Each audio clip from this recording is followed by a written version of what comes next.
Hey yo, it's Daniel. Welcome to another Random Theory video. It's Tuesday, so it's time to share my thoughts with you. And something just happened that I felt like I need to share with you, okay?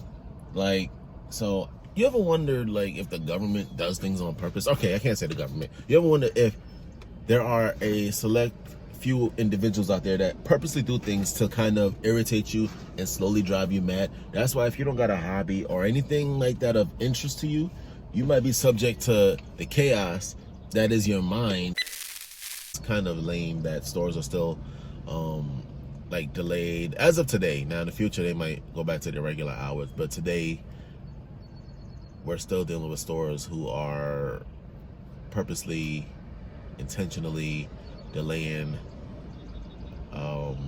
their openings because of God knows what reason, some feel-good reason that really has no concrete footing. So how wild some of these elites be getting, because someone in Cali is supposed to be removed from office and they basically changed the law so that they can stay in office longer so their approval ratings can get better, and by the time the special election happens they'll be able to kind of influence or have a better rating and probably not get recalled, so it's kind of crazy that the world we live in, that no one's protesting or rioting that, because that's kind of crooked if you ask me. This doesn't make any sense, but who am I? I'm just a black guy on YouTube, right? So take my advice with a grain of salt. So you gotta take yourself serious before anyone else take you serious, and you gotta do things that work for you and not for anyone else. Because I was watching something the other day, and we all do things until we get to a certain point where you realize that whatever you were doing is not as important to everyone else as it was to you. And I think that that's a conversation that a lot of us need to have, if not with our friends or with ourselves, with each other, right?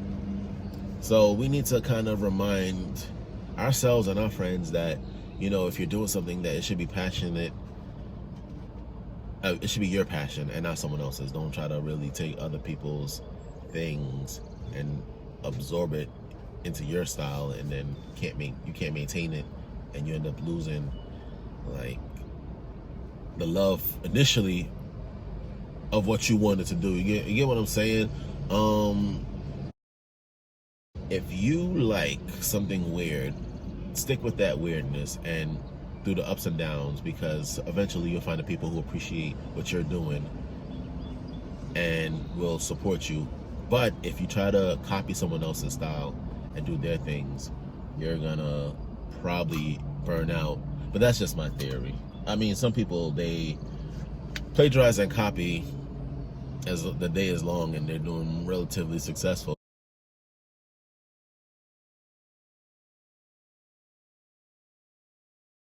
So I'm thinking that, but that doesn't apply to everyone, and if you're lucky enough to be that kind of person, you deserve an award. So boom, there's that. I was looking online and there was a growing population of people who are purchasing guns this year, last year, and regardless of what the media is going to tell you, it is a relatively small number. It's about 8% of the population. The population is about 333 million Americans in the United States of America, and the amount of gun owners out there, can I get some support, is relatively small, minuscule to the population. In fact, there are 27 million gun owners out there, which is really suspect, because I'm just like, are they counting repeat purchases? The numbers are really skewed, and I believe that in order to have a higher number, because they say 40% of the population, it's confusing, but at the same time, the number is saying that how many guns were sold versus how many new gun owners there are, it's a lot of math that I'm really not dedicated to. I ain't gonna lie to you. I just know that the number, I go with an 8% because that seems more logical. In most cases, a lot of places you go, do not allow you to have guns. And even in some cities that are pro 2A, people still are funny with guns, and a lot of places don't allow you to have guns now. Does that mean that my bad, my bad, does that mean that that's not a thing? I don't know. I mean, it's not really up to me to make that assumption, but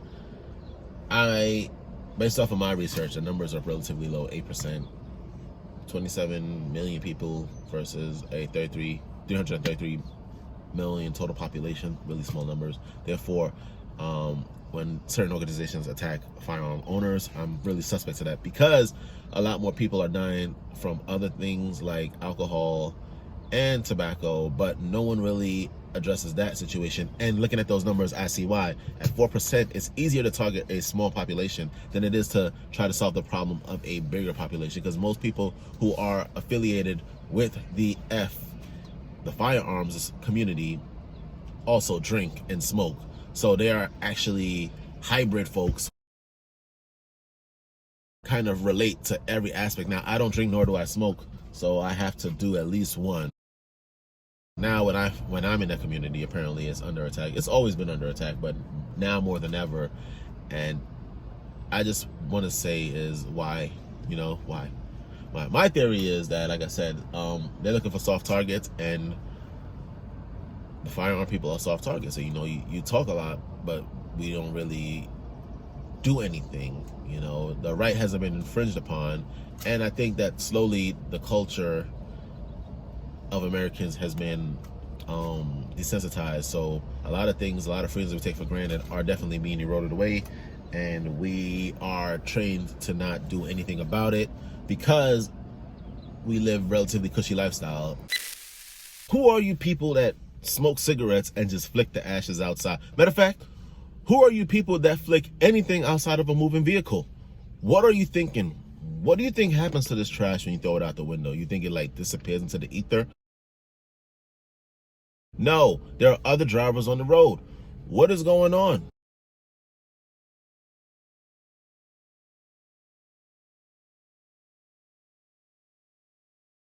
People are throwing things out of their cars as if it just disappears into the vacuum of space. No, it hits other cars. The irony is, though, if I was to do it to the person that traditionally does that, they'd be pissed. It makes no sense.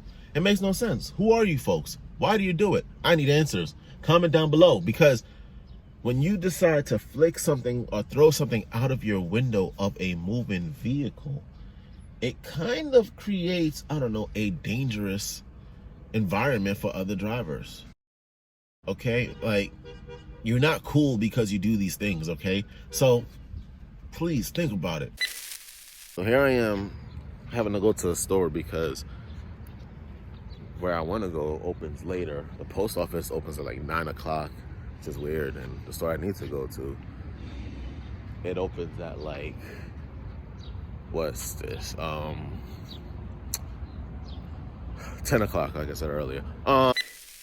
What do you gain from making songs that encourage violence?